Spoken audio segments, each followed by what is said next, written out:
برائی کا جواب بھی اچھائی سے دیں یا پھر خاموش رہیں تاکہ آپ کے اندر کی خوبصورتی برقرار رہے۔ زندہ شخص کے چہرے پر مسکراہٹ لانا اس کی قبر پر گلدستہ رکھنے سے کہیں زیادہ بہتر ہے۔ اے اللہ، میرے پاس تیرے دروازے پر دستک دینے کے سوا کوئی سہارا نہیں، بس اگر تو مجھے رد کر دے تو پھر میں کون سا در کھٹکھٹاؤں؟ کسی کی جگہ لینا اور کمی پوری کرنا دو الگ الگ باتیں ہیں۔ جگہ لی جا سکتی ہے لیکن کمی پوری نہیں ہو سکتی۔ کڑوا سچ، رمضان وہ واحد مہینہ ہے جس میں آخرت کا سامان سستا اور دنیا کا سامان مہنگا ہو جاتا ہے۔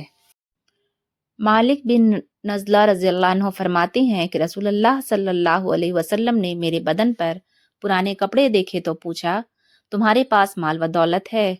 میں نے عرض کیا، اللہ نے مجھے ہر قسم کا مال، اونٹ اور بکری عطا فرمائی ہے۔ آپ صلی اللہ علیہ وسلم نے فرمایا، اس مال کا اثر تم پر نظر آنا چاہیے۔ انسان کو انسان سمجھ کر سلوک کرو۔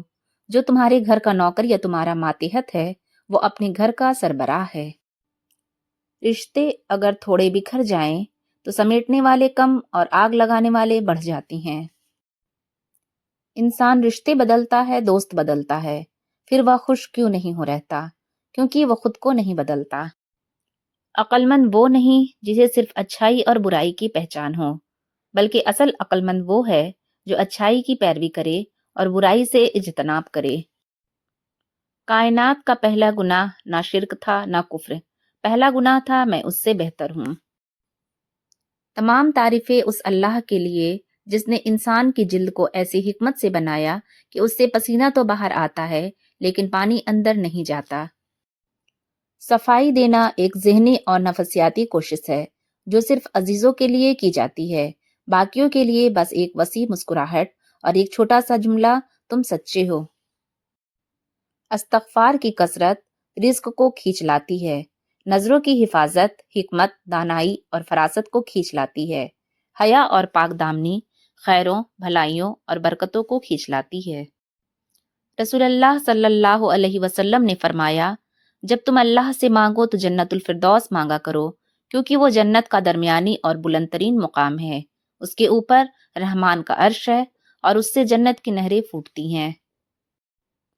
ہم پوری زندگی اس انتظار میں نکال دیتے ہیں کہ ایک دن ہم اپنی من پسند زندگی جئیں گے، لیکن یہ بھول جاتے ہیں کہ زندگی وہی ہے جو آج ہے، کل تو بس خواب ہے جس کی کوئی تعبیر نہیں۔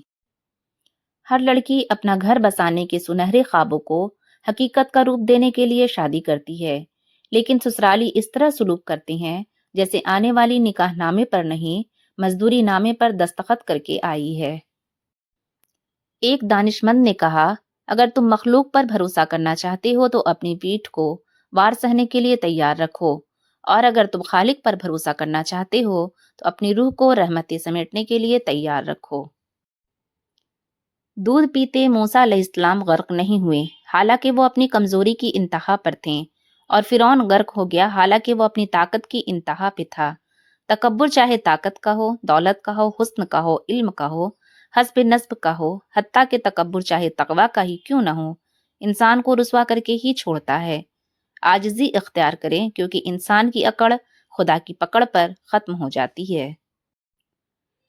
زندگی بعض اوقات خوبصورت نہیں ہوتی، بنانی پڑتی ہے۔ نیک لوگوں کو اپنی زندگی میں شامل کر کے جو آپ کی خوشی اور سکون کا باعث ہوتے ہیں، کیونکہ خود بخود تو جھاڑیاں اگتی ہیں، باغ تو لگانے ہی پڑتے ہیں۔